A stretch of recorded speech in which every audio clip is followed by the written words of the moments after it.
Hello my loves, welcome back to Zeke's Lunchbox. Thank you so much for watching, and I'm really excited to show this piece to you guys and talk through it. So this piece was a commission artwork in a series of sky artworks. I did a time-lapse of one of them with the two elephants on the circle canvas, so if you wanted to watch that past time-lapse video, you can grab that in the description. Now, because this piece was in a series, it felt like very familiar territory for me, which was really exciting for me, especially because I had already worked on a piece that was really challenging and out of my comfort zone. I felt like I really needed a break, especially after the first painting that I did this year, where it was really challenging for me. It felt good to just kick back, and I just really enjoyed the process with this one because it wasn't stressful in any way. It felt really easy and really cathartic to work on. So I'm really pumped with how this piece came out, especially on the heart-shaped canvas. I really wish I bought more of these canvases because I feel like they've got a sort of charm and a sort of corniness to them that I really enjoy.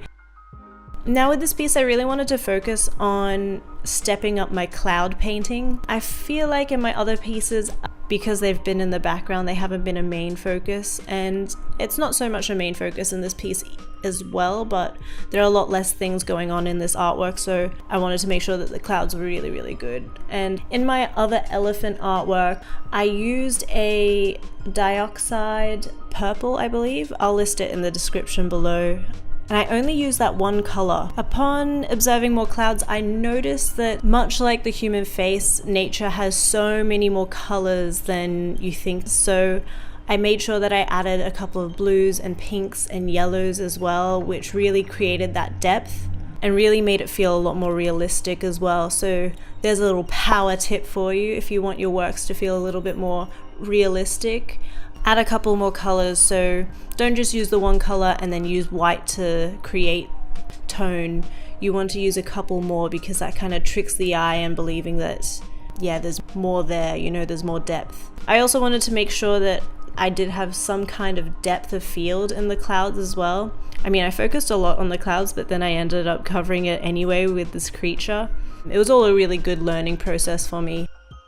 The easiest way I can really describe painting clouds would be to go from the darks to the lights. I use this technique a lot with all of my works, where I mainly plot out what I'm going to paint, and then I put in all of my dark tones and then work my way up.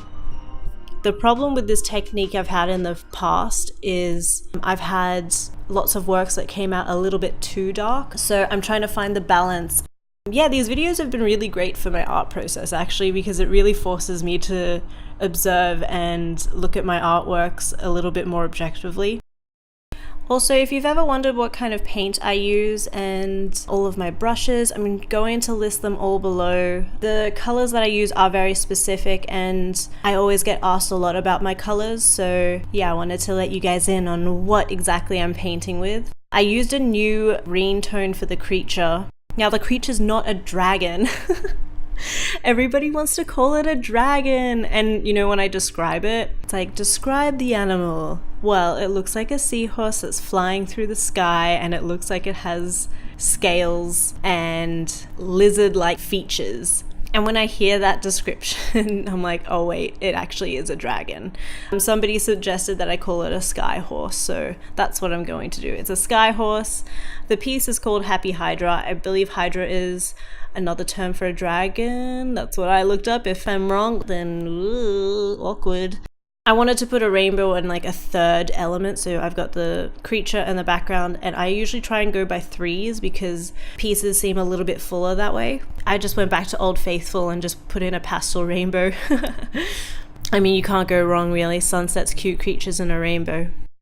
Alright, that's it from me today, guys. Thank you so much for watching. Make sure to catch me on Instagram, Facebook, and my online store as well. Everything's listed below, so if you wanted to stalk me or find me over there, I'm a lot more active on Instagram, so I highly recommend checking me out there. And make sure you give this video a like, and if you want, a subscribe. Thank you so much for watching, guys. See you later. Bye!